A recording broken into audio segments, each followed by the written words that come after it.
Last month, the Sons of Confederate Veterans, who has been an organization that has defended the use of the Confederate flag against misuse and has asserted its wish or desire that groups associated with white supremacy and other groups not use the flag. And they passed a resolution toward that end. And I don't want to get into flag stuff. God knows I don't want to get into that. But I do want to read you one of the whereases of this resolution. And it says, whereas, except for Jesus Christ, and this is June 2015, except for Jesus Christ himself, whereas, except for Jesus Christ himself, the Son of God, no more perfect examples can be found than Robert E. Lee, Thomas J. Jackson, Jeb Stuart, et al., whose virtues of gentlemanly character and behavior should be emulated.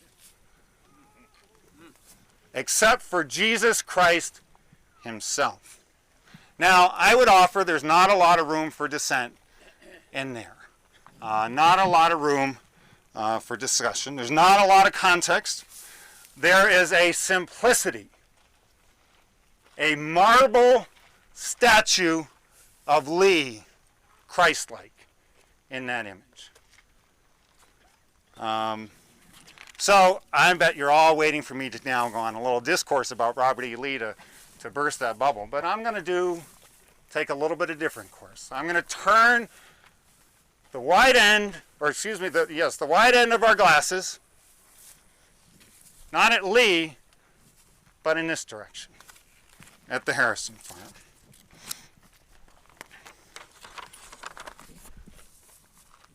"190-acre farm, Maria, Edgar, 3 children, lived in this rather simple frame house. Edgar had joined the Confederate Army early, and Maria was left to tend to the farm by herself. A hard task. But let's broaden out a little bit more. Maria and Edgar owned 11 slaves to manage their 190-acre farm. Here, one of those slaves was a man named Joseph, was a young boy, 9 years old, in 1864, named Joseph Walker.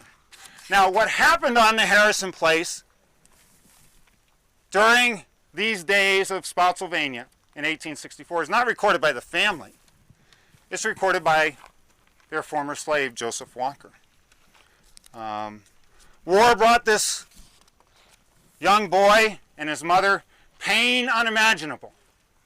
In 1863, Joseph was 9, his younger brother was 7, and his younger brother was sold south. Joseph Walker would not see his brother again until 1929, 66 years, almost 66 years later. This is what Joseph Walker wrote about his experience here. General Longstreet formed the line of battle in our front yard. 2 lines of infantry, 1 line of cavalry. Of course, it wasn't actually Longstreet, it was Longstreet's men. Longstreet had been wounded at the Wilderness. Most of us, I think, know that. My mistress, my owner, my mistress asked if we were in any danger. And we all clustered around the officers in the house for safety. But in a few minutes, we were ordered to get out as the firing was going to begin again, which it did like a thunderstorm. All I could hear was, "Go to the rear." We managed to get through 3 lines of soldiers safe and unhurt and went to a house now known as the Dabney House, which still stands over on Courthouse Road. On Thursday, after the battle, my mistress, Maria Harrison, sent myself and Henry Johnston back to the house, and the only thing we could see in the farm was a pig. My mother's house was pulled down, that is one of the slave cabins, of course, to make breastworks, and the yard and garden were used as a burying ground. Now, let's take this lens even wider. From the Harrisons to their slaves to the entire enslaved population of Spotsylvania County. As we stand in this place talking about Lee in this great, heroic, legendary moment, isn't it impossible when you consider the presence of Joseph Walker and his family on the farm next door? They were probably gone by the time this happened on May 12th. But isn't it impossible not to note that the Confederate Army that Joseph Walker witnessed marching through his yard that day had as one of its purposes to sustain a government that was intended to perpetuate his slavery. Is that kind of an interesting juxtaposition here? Now, it's very likely that any of Lee's soldiers who passed through that yard and who laid eyes on Joseph Walker and his family probably never gave that very complicated question a moment's thought. They were busy with other things. But you know what? All over Virginia, slaves gave that question thought all the time. They knew by 1864 that Confederate victory meant enslavement, and Union victory meant freedom. Not perfect freedom, not an equal society, but something different than they had known. The government that waged war on these fields understood clearly the nexus between this war and slavery. And every man who was on this field understood what Joseph Walker at 9 years old understood that day. On some level, if you were Confederate, that defeat meant the end of the institution that had underlain the Southern economy for decades, and also incidentally served as an immense means of control of a population that generally was unwelcome in the midst of the South. And every Union soldier knew, although they may not have cared, but they knew that their victory meant freedom. They may not have welcomed it, but they knew it. And Robert E. Lee knew it too. Now, for Joseph Walker, who would go free at the end of the war, freedom meant a life of note that otherwise would not have been possible for him. He moved to Fredericksburg, he got a job, he built himself up, he became a deacon at Old Shiloh New Site Baptist Church on Princess Anne Street. And he worked to open a new school in Fredericksburg, a new high school for African American children. And today, Walker Grant School is named after him.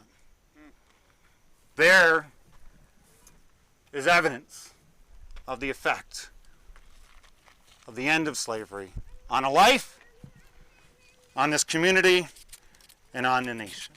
And don't we, as we walk these fields and ponder this story, have just as much a responsibility to understand and tell that story as we do the story of Lee standing out in this field, nobly, courageously inspiring his men into battle. Isn't it okay if those stories stand side by side? Now, the point of tonight is to point out to you that history is both ends of the binoculars. It's the small end, looking at faces and souls and individuals and getting from them what we might. Inspiration, awe, occasionally revulsion, all of these things come along with it. We are inspired, we are cautioned by the acts of individuals. But then we flip it around.